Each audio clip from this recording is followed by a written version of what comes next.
Hello and welcome to a live after reading. I'm your host Tim Niederreiter, and with me today is a recent guest to the show who has returned another time. Rick Shaw, welcome back.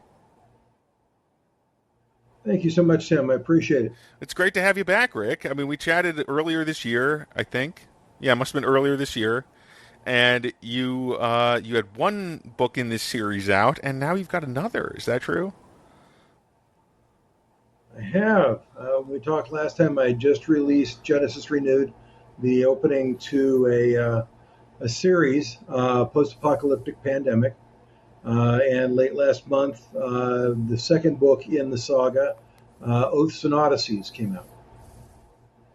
Cool. What's just to refresh our audience about this is general. This is post-apocalyptic, and Post-apocalyptic pandemic, yeah. call it a celestial pathogen. In the initial book, a pathogen from a hunk of Europa's crust enters the Earth's atmosphere and initiates an extraordinary die-off in a rapid period of time. Our protagonist, Dave Sharp, initiates, basic survival routine: gather family, then gather friends, and it follows their story of survival. Yeah. The first book closes with a little bit of a quandary because he discovers a small, let me rephrase that, he discovers a survivor colony larger than the one he has in Montana on a Native American reservation. And he wonders, why? What's different about them? They've discovered that their survival of this pathogen is genetic, a latent gene. So, is this latent gene something linked to the Native American population as well? Oh. In the second book, Oaths and Odysseys, he follows a couple of different threads that he's been trying to sort out. Is there anything left of the American government? And they discover that Air Force One is on a tarmac in San Antonio. And through a quirk of genetics, the 15th on the presidential order of succession, the Secretary of Education, is from Texas. So their odyssey is threefold: find a mystery character from the previous book who's gone missing, connect with what they hope to be what remains of the American government, or not, and third, connect with this survivors colony in Montana on the Blackfoot Reservation. That's gonna be quite a And trip. things don't go quite as planned, oddly enough. Oh, shocking! Shocking that should go. Some things should go wrong in your post-apocalyptic novels. But yeah, that's a huge journey because they're starting off in Canada, right? Or Northern California. California. Sorry, got mixed up. It's okay. But that's pretty far north. At least they're out west, though. At least they're out west. For some reason, I was thinking Yes. Quebec. I don't know why, but I was like, they're in Montreal, right? I just talked to too many Canadians on this show. So anyway, I understand. uh, Yeah, no. The first book starts in Northern California and Marin, mhm. migrates to the Central Coast at Vandenberg, and then concludes in a little community called Windsor in Northern Okay. California, Sonoma area. Um, they, because of the rapid die-off, they take advantage of surviving architecture and infrastructure. Yeah. So they leverage a geothermal power plant Mm. to maintain electricity. Um, uh, Dave Sharp has taught himself to fly, so leveraging the surviving aviation fuel Yeah. stores to make this particular trip. But he's beginning to get concerned because aviation fuel has a short shelf life. Yep. And the last thing you want to be is in the middle of nowhere when it don't work no more. Yeah, no, that would be bad. That would be scary, especially if you were in the air, say, and you just had to glide down. Yeah, it's a Yep. special kind of nowhere, being up above the earth. Yep. But Or add to the fact you're a self-taught pilot and your landing's a little rougher than you thought it should be. ooh, yeah, lots of room for events, things to. Yes, And I'm not going to ask you yes. to tell the whole story of the book, but that sounds like a good start. Yeah. So, what was the writing process like on this one? How'd you get into it? This one was interesting. The first one, just as a recap, actually started as a brain tickler back in late 2004. Hmm. And I brain dumped almost 200,000 words and then stuck it in a drawer because life happened. Yep. And life happened a couple of different times. And then in 2022, I went and dusted off and did a page one rewrite Hmm. and published it in June of 20. No, excuse me, October of 23. So Um, it's been a lot faster to write the the second second one. one, Yeah. Overall. the second one, yeah, that took me the better part of about 7.5 months. And it, because the character was just still fresh in my mind and I had a good idea of where I was going, it flowed pretty well. Yeah. There were a couple of areas where I'm riding along and my characters go, no, we really want to go over here. No, this is where I think you want to go. No, we really want to go over here. Okay, well, we'll follow that. So that's a better storyline. We'll keep going over here. And the characters sometimes have a story of their own to tell, and I'm a firm believer of letting that happen. Yes. As am I. Even though I don't know, for some reason, I always seem to know what the characters are going to do. And that's not true. I mean, I just am so flexible with it now that it doesn't matter to me what they do. Like I don't ever try to protest when my characters or surprise me. You know what I mean? I never even think about it. It's like, okay, that's it. We're going there. And there's no, Yeah, I don't I'm not an hesitate very much. outliner. Yeah. I have a general idea of where I want the story to get to, Hmm. and a good idea of what the path's going to be in loose terms. Yeah. But I'm really not that tight to it more than an idea a couple of chapters out Right. that I'm writing towards. Yeah. And that makes sense. And that's a good way to make sure you have some progression in the story, right? Where you like, or where you feel like you're going somewhere because you are. You have an idea of where this storyline is going, at least in the immediate future. And as long as you can keep chaining that together, that you have a novel, right? I mean, it just tends to be Well, how it and goes. as long as the character's growing and the Yep. character's changing, and it's not a cardboard cutout. That's a good point. I mean, I glossed over the character a little bit there, but yeah, the character is central to most books. Yeah, I mean, I'm writing an epic fantasy book now, so it's kind of changed my attitude a little bit because I have a couple different point of view characters that are pretty important, which is actually less than most epic fantasies because those they run amok. People who write this genre need to rein themselves in. That's my opinion. I'm going to stand by that. But hey, whatever. You don't subscribe to the Brandon Sanderson doorstop model. Well, no, I mean the book's supposed to be big. I just like to have it have all these characters make sense why they're there in the first book. Well, they have to have them. Each of them has to have an Yeah, arc. and honestly, Each of them, Sanderson's pretty decent at that. yeah, he is. But He is. there's some certain, and I honest, and like the beginning of like the Game of Thrones, the book Game of Thrones started off pretty well in that regard too, because it's like, okay, so Daenerys is the only character off on her own, more or less, and it makes sense why we're following her story, and then it feels like we just kind of lose that thread for a long time in the series later on. You do. Yeah, Martin. I couldn't finish the first book. me neither. I got Honestly, I got about 6 chapters in. hmm. I loved the notion of a POV per chapter Yeah, and that story's arc for that chapter, but his writing is so dense. mm. It is so much work that I couldn't stay with it.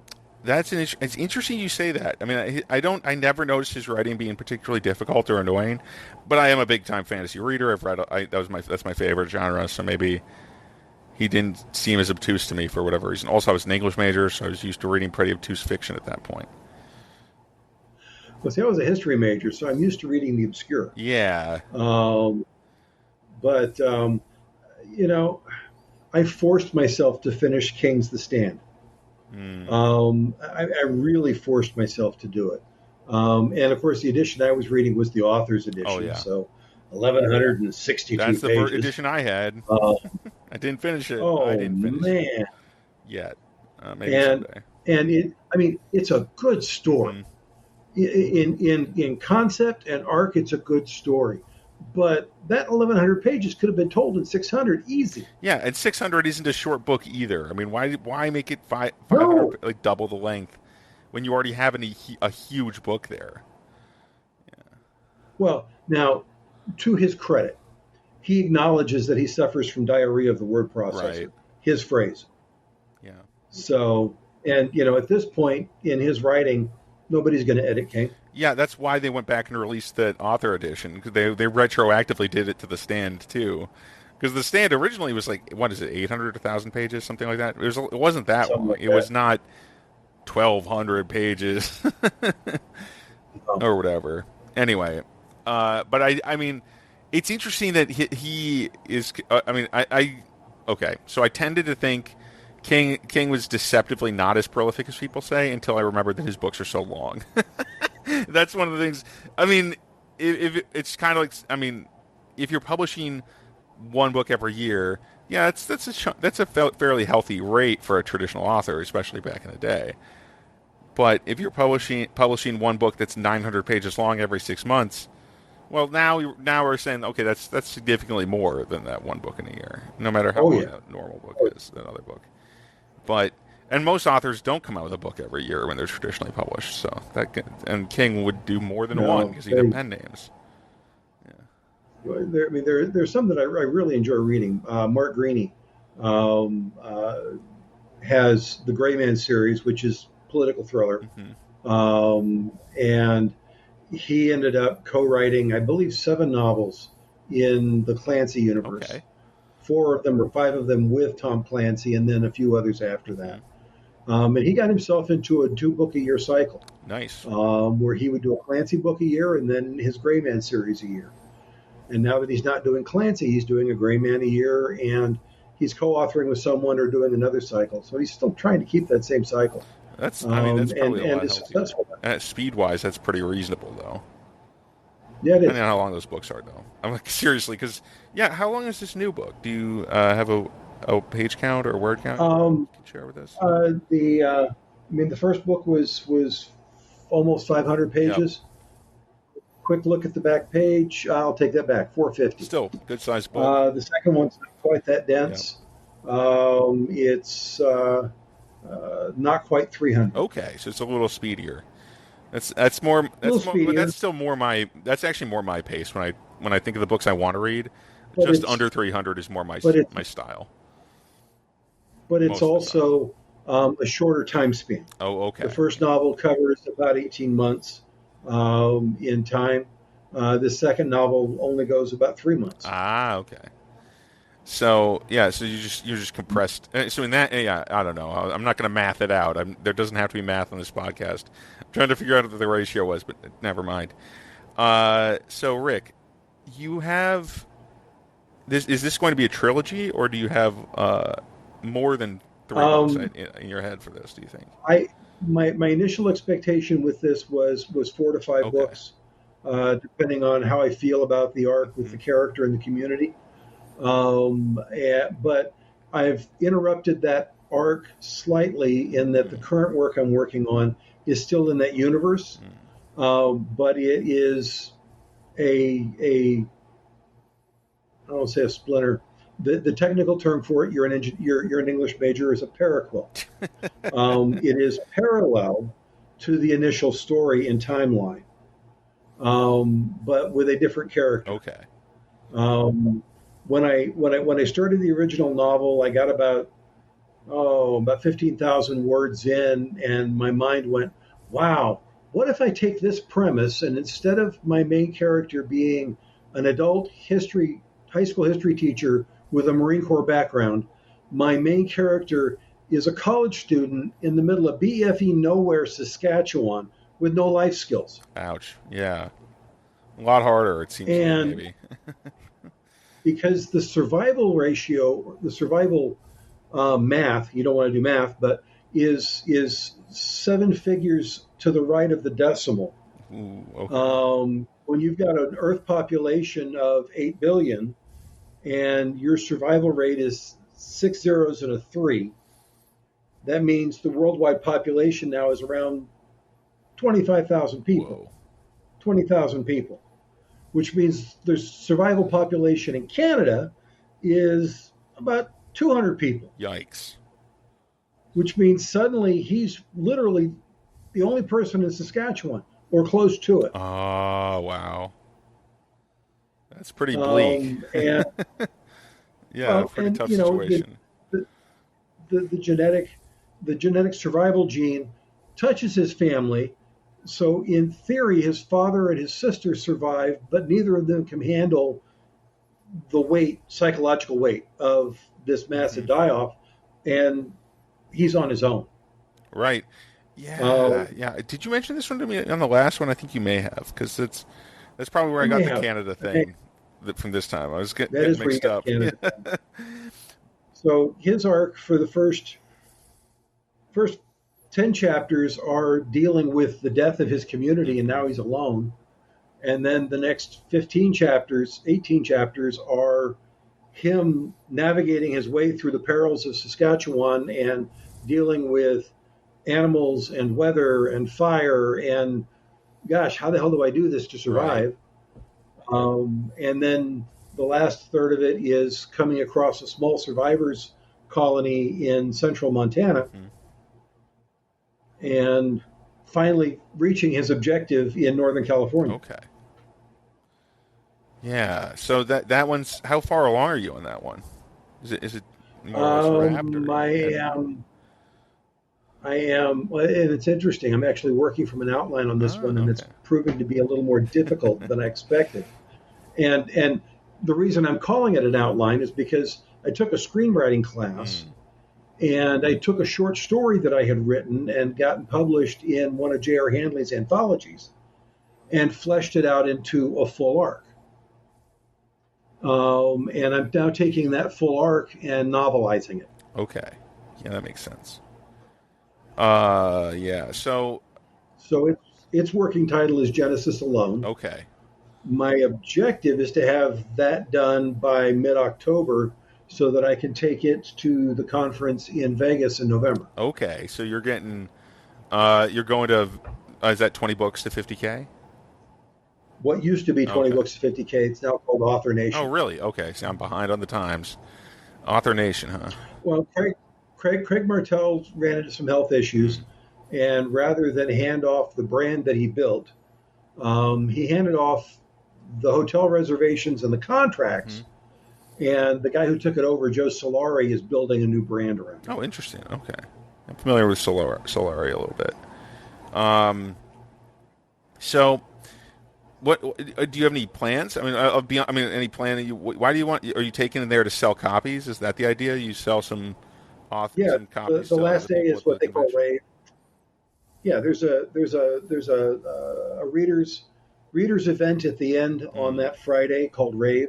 okay. And last year I did a half table. I took two books to it, Genesis Renewed and Tunguska Deception, a standalone novel that I Yeah. published before it. And this year I hope to take five books to it. Nice. Nice. That'd be cool. Um, yeah. Any? Do you have any observations about Vegas? The Five big books? scene there. Four books, excuse me. How many books? I'm sorry? Four Four books, books. excuse me. Okay. So, what do you think about that whole, like culture around the what was 20 books to 50K? That group. You got any, You not know, to make you share any opinions that might be risky. oh no, I have no heartburn about Okay. sharing Okay. my opinion. Anybody who knows me knows that. Um, my my perspective is a little mixed. Mhm. Um, uh, the 20 books to 50K community is, in general, a very generous community in sharing advice and perspective and experience. And that dovetails nicely with my experience with another writers' conference, the Santa Barbara Writers' Conference, which was started by a guy by the name of Barnaby Conrad back in the middle 70s. Okay. And I've been a semi regular attendee since 2005. Whoa. So I'm embedded in that community. I've made friends with a number of folks. The conference has changed hands a couple of times. Barney passed away a few years back. Um, the current owner of the conference is one of Charles Schultz's children, Huh. Monty Schultz. And Monty is another one of those generous souls. And he is trying very hard to maintain the spirit of the conference. The conference is about craft, Okay. primarily about craft, and they do a literary track, they do a poetry track, they do a screenwriting track, they do a genre fiction track. They do invite some agents. They try to follow the trad pub model. Okay. In the last few years, they've opened up to the possibilities of hybrid and indie. That's good to hear. Um, the last 2 years, I've been kind of the resident indie guy Okay. doing question and answer. There are other folks who are associated with the conference that have gone the indie track, but they don't advertise it.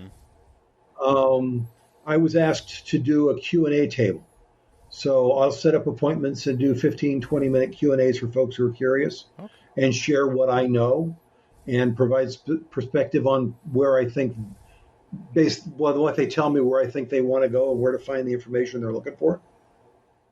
And that's been a really fun exercise for me Yeah. in keeping my knowledge sharp, but also in being able to help other folks, which is what that cycle and that community is about, is lifting everybody up. And that was really the philosophy behind Craig Martell and Michael Anderle's 20 books to 50K. One of Craig's favorite lines is, a rising tide lifts all Yep. boats. So we're all here about everybody being successful. What Joe Solari's doing with the contracts and that community and his new brand is trying to leverage some of that, but he's really got his own brand. Yeah. And it feels like he's trying to monetize a lot of it, which gives me some misgivings. Fair enough, When right? you try and monetize the community of community assistance and community help, Yeah. it begins to feel a little off. Yeah, no, that makes sense. I've honestly kind of cooled toward the ideas of that group in general, but it is true that I mean they are a very supportive bunch for the most part. At least historically they have been, right? So, but the idea that you write so many books that you can publish so many books and then you'll make money was the kind of part of the original concept. Or you'll be able to change your life. You'll feel different and stuff like that. Well, Is kind of, I mean, that was what I always thought of, not ever having attended the conference itself, right? it's predicated. It was actually started based upon a series of YouTube Q&As, right? broadcasts that Michael Anderle Yeah, I did. saw a few of those. Yeah. And it's predicated on the marketing philosophy of the long tail. Right. If you continue to produce product, your product will get better, Yep. and the more product you have, the longer that tail has to produce. Yep. And if you're working in series, somebody may come in at book 2 or book 3 and then go back to book 1 and pick that up. Yeah, that's a good point. I mean, I shouldn't be too harsh on them because honestly, I'm not very successful with this kind of approach, but I've also not stuck to a series or written a long series yet. So that's Yeah, and challenge there. I'm not likely to do a long series. And it's not that I get bored with the characters, it's that I see an arc and I want to run the arc with that character or that character community. And then there are other things that I want to write. I have in the back of my mind a time travel story that I want to play with. I have in my mind, actually, I have a nonfiction book I want to write, and I'm trying to get permission from my uncle to write it. My uncle was a Huey pilot in Nam, Okay. and it involves him and his helicopter and the story of that helicopter Wow. and the various lives that helicopter has had. And I'm privy to some of the backstory around it. And I'm thinking, God, that would be a great nonfic. And there's an obvious community for it of Vietnam helicopter aviators who would eat that kind of story up. Yeah, that's a good point. Hopefully, you can get his permission, and that because that sounds like At some yeah, point. maybe At some point, eventually, I'll wear yeah. him down. Jim, if you're listening, we're going to talk again. Um, but Turns his phone off. Go on. anyway, Yeah. um, uh, there are stories out there that I want to write. The time travel one really interests me. Hmm. There's another short story that J.R. published in his First Contacts Ah, okay. anthology. That I The story is called Fiddler, Mm. and the protagonist is a teenage kid in the back hills of Kentucky who finds an artifact and suddenly finds himself in the middle of a Civil War battle. Ah, okay. And there are aliens touched on and other things touched on. And everybody who's read that story goes, "This isn't a short story. This is a novel or maybe a series, Rick. You're going to write that, right?" And I'm going, "Yeah, I could do that." Yeah, there's an And Amazon then, review. There's an Amazon review for that collection that's just called Fiddler. Just thought you should know that. It's a really, 5-star review too. ah, Yeah, I've I'll have to I go see find some. that. The reviews for that still pop up on my Author Central page, so I saw it a while ago. Yeah, I will have to go yeah, you have find to take that. a look. That's I cool. didn't read it. I just know that's a 5-star and it's called Fiddler. And I'm like, why would you call a review like that Fiddler? And oh, there's a story by that name in the book. That makes sense. Yeah, and that's the kid's nickname, Okay, is Fiddler, because he's a gadget guy. He's always monkeying with stuff. that makes sense. Um, and then Tunguska Tunguska Deception has been by far and away my most successful book so Interesting. far. Okay, and You it's a know, standalone, right? and it's a standalone. And I've got a number of folks going, "We're going to revisit Finn and Echo, right? You've got more stories for them." And I left some hooks in Yeah, there just in case, right? just in case, and I could revisit that. There are characters in there that can be leveraged for Hmm. other arcs. I could play with that.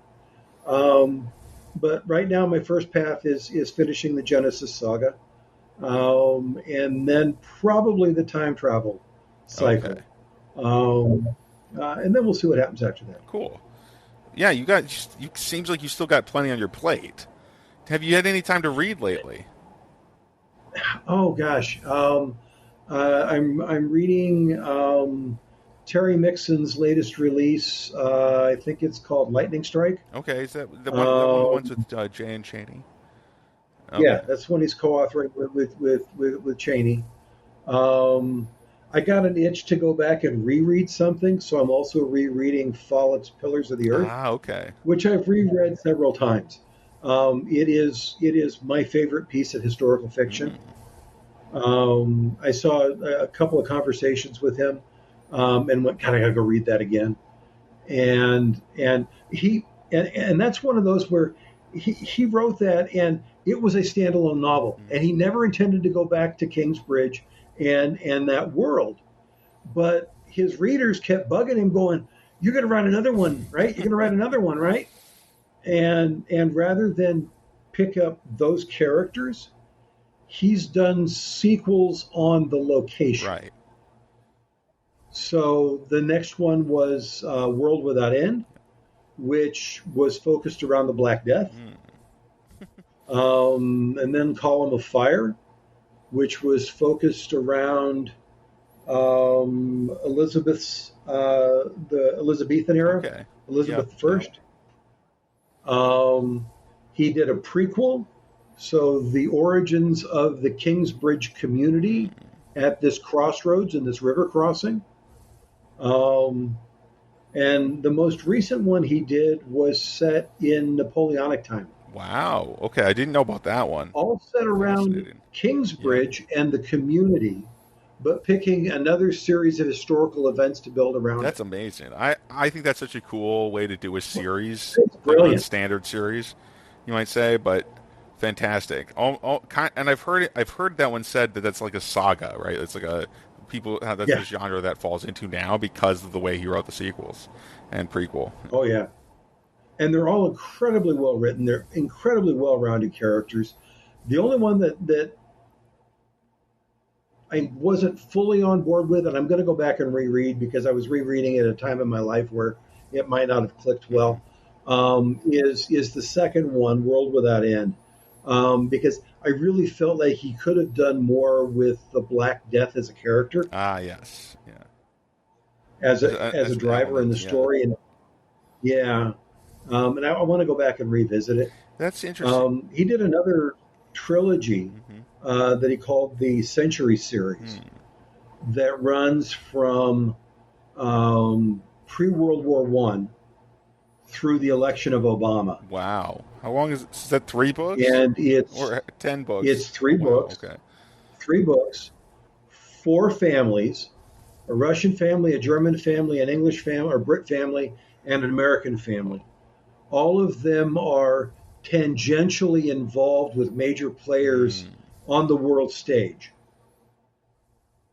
So they're all side actors to the story of that interwar period of time and beyond. okay, Um, One of the main characters in the last one has an affair with Kennedy because Kennedy's a notorious right, womanizer. You makes get the sense, idea. right? Yeah, I mean, you could fall in with that kind Yeah. of thing. Yeah. And that's an incredibly well structured trilogy. I absolutely love that, and I've reread it a couple of times. Wow.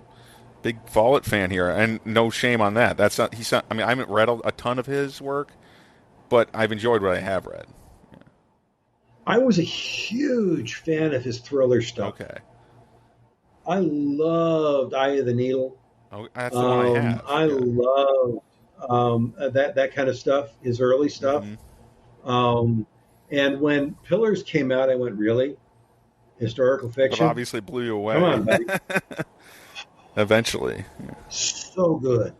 And the edition that I'm reading the Kindle edition now because I've broken the spine on my hardback, and I need to get it restored.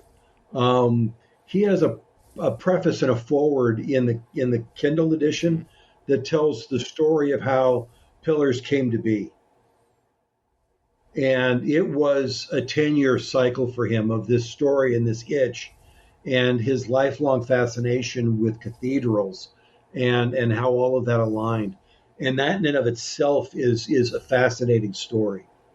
Yeah. It kind of that reminds me a little bit of one of my favorite books that I've read this year, which is Slaughterhouse-Five, probably my top book of the year, by Kurt Vonnegut. Oh wow. Yeah, but Yeah. the edition I had, the Kindle I edition, read that years had a ago. great foreword about how he wrote the book and how it took him forever to write the book, and how he was not even sure if he should write the book, right? And because he was, Yeah. even though he's a veteran and he was in World War II, he was actually at the Dresden bombing, so that part of the book is directly taken from his experience.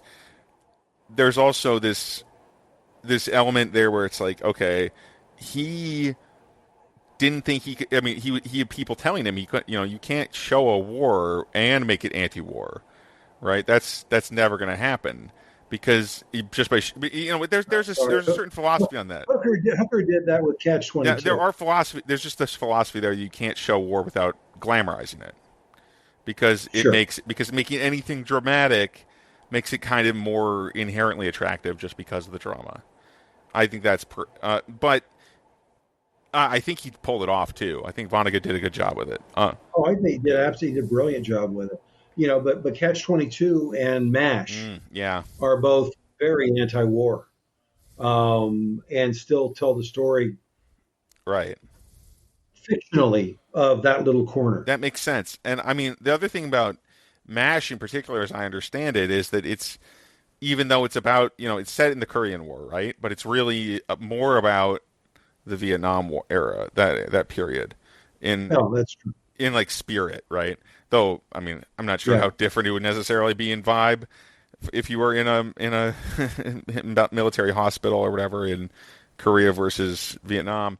But the idea, just these are the quagmires, right? This is those grinding battles that just never seem to start or end, really. yes. No, I completely agree. And it's not like ever. And I mean, I'd say a lot of the Vietnam movies and stuff that I've seen, I mean, Apocalypse Now doesn't really glamorize war. It's not really a war movie though. It's just set in a war situation, right? There are battles and stuff going Yeah. on. There's a war being fought, and there's a mission that Martin Sheen is on, of course. That's not Yes. exactly tied in directly to the war. Platoon is very tied to Yeah. Nam and very dark. Mm. Um, uh, and the darker side of it as well. Yeah. I walked out of that movie going, Ugh. "Whoa!" So, Siege of Firebase Gloria was a movie I watched a while ago. Have you ever heard of that one? Okay, No, so it stars Arlie Ermy. He's actually the hero in this movie. I know who he Yeah, no, is. he plays Yeah, the hero for once. Normally, he's like a supporting role, a show stealer, but in this one, he's actually the hero, and it's about this a battle on a hilltop in Vietnam uh, during the war. And I'm not sure if there was actually a battle if there was a place called Firebase Gloria or not. I haven't looked into it that far, but that one is much closer to a standard war movie than most of the other Vietnam era movies I've seen. yeah, and Lee Ermey, for somebody who fell into acting by accident, um, does a really good job with the roles he has. Absolutely, he did. He was a great Um, actor. little side note, you may not, you probably don't know this. I live in near the Antelope Valley, Lancaster, Palmdale area in Southern California. And there is an independent brew pub here called Bravery. Mm. And he was an investor in Bravery. So he would be seen there on a regular Oh, that's basis. cool. There are a couple of vet groups that meet there once a week Mm. because of it. His uniform from Full Metal Jacket is on display there. Oh, that's awesome. Under glass, Of right there. course, You can't, you can't touch that. and he's since passed away. Community of Palmdale renamed a street for him Yeah. because he lived up here for years. Wow. Well, you should check out the So Siege he of sent me Firebase a little Gloria big- because I it's very will. much. It reminds me of more of those like some of the Pacific like Tora. Some of those older like those World War II movies where it's like the Japanese are honorable. We just have to beat them. That kind of vibe is kind of Sure. where I put this movie, which is an interesting change from a lot of the Vietnam movies I've seen otherwise, which are much darker in tone. Though this is obviously still a war movie, it's still pretty dark. Sure. They tend to be. Yeah, no, I'll look that up. I'll look that up. Anyway, Rick, Um, yeah, we have a little more time if you want, but I am running out of things to say. Is there anything else you want to say about your book? um, the one that's currently out, I'm getting good feedback on. I've only got one rating on it. It's a 5-star. Mm. If folks have out there and read it, give me a review, please. Yes, authors need Um, reviews badly. Authors need reviews, absolutely. I'm getting good feedback on it from folks who've picked it up. Um, I had a lot of fun writing it, Hmm. but then again, I really like the character of Dave Sharp. Um, I'll tell another small anecdote. My mom, for years, mom's obviously your biggest fan. Mom's biggest fan. I was having dinner with my mom a couple of months back, and she's been on this kick that Dave Sharp is me. I'm writing me as Dave Sharp. I'm going, no, it's not, Mom. I'm his brother Will. I'm the geek. She said, no, it's you. I said, no, Mom. I finally got fed up with it. Sorry, Mom, you're going to see this. I'm sorry. I'm outing you. I said, Mom, Dave Sharp is Dad, and your brother John. Rolled into one. Yeah. And she just it stopped her cold, and she went, "Oh," and she started seeing the connective tissue. Okay. So you convinced her eventually. Sounds like. Dad was a South Pacific Okay. Marine. Dad served at Guadalcanal and did the island hopping with a fighter squadron. He was a mechanic with the fighter squadron at Fighter One at Guadalcanal. And her brother did a tour in Nam, did Ranger School, and had a very strong sense of right and wrong, and drank the fighting the communist menace fight Kool-Aid. Yeah. And when he couldn't deal with a peacetime army after Nam, he went and found another cause Okay. and spent almost 5 years in the Rhodesian Light Infantry Wow. as both a training officer and a field officer. That guy, he couldn't stay away from the action, I guess. He he had to fight the Marxist Yeah. menace. You know, he fought Uncle Ho, and then he went and fought Bobby Mugabe. Mm. But there are elements of Johnny, and there are elements of my dad melded in with Dave Sharp. Yeah, that's interesting. I mean, I don't. It's funny because when I think, I mean, I've heard that kind of thing from people. You know, I mean, like that makes perfect sense. I don't ever seem to take much inspiration from other people directly when I make characters now. I'm like, I don't want to make like a. Maybe it's because I write books that aren't set on Earth, right? It's hard to, out of context, people appear so different that they quickly change from the inspiration. At least that's my experience with writing this kind of thing. I mean, I haven't written a book set on Earth in a long while.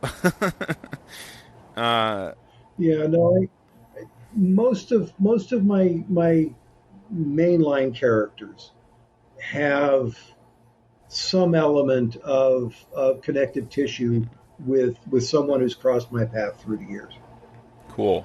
Um, uh, Finn and Echo in Tunguska align with folks I knew in the past. Mm. Um, uh, Dave Sharp does. His brother Will does. Of course, he's the geek and an engineer. Yeah. Um, uh, Jill Kane in the Genesis series is a geneticist and a research scientist, and I knew several folks like her when I worked at UC San Francisco years ago. So elements of people who've just stuck in my mind, and they go, oh, "That fits here." Yeah. It's also, I think it's cool that you chose to make the protagonist of your current series not based on yourself directly, right? I mean, it's more of a, or not inspired as directly by something you're going through necessarily, but by these people you respect, right? Yeah, yeah. It's because Sharp is a history teacher and my degrees are in history. Right. Mom made that assumption, and my mom, I could have made him a physics teacher. I just, history was easy for me to Right, pull. because that's like you're falling back a little bit on what you already know to make it easier to write this guy because he's different from you. Yep. Yeah. Not because he's the same. That makes so much sense. Well, Rick, it's been fun chatting with you. Thank you so much for coming on the podcast. Likewise, man. I appreciate it very much. I'll pimp the book one more time. The new novel is Oaths and Odysseys. It's book 2 in the Genesis Renewed Saga, and it's available in print, Kindle, and on Kindle Unlimited in Amazon. Wonderful. Thanks so much. And thank you, listener, for listening. I have one little announcement I have to make about my former pre-order for A Blade of Dust. The book is still coming. I just wasn't ready yet. I need to get this book in tip-top shape before I publish it, so I had to cancel the pre-order. If you're the one person who actually had pre-ordered a copy, I'm sorry about that. But, yeah, the book will be out sometime before the end of the year, probably October or November. I'm looking at as soon as I can, but also it has to be good, right? I'm not going to rush this thing out the door. Especially, I can't write 180,000 words in a novel and then say, "Well, yeah, kick it to the wolves."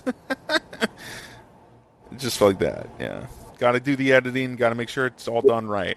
So yeah, I hope you all understand, readers and people who are looking forward to my next work. Anyway, thanks a lot for listening. Thanks again to Rick Shaw, and I will talk to you again. Thank you, Tim. Next week, guys. Bye-bye.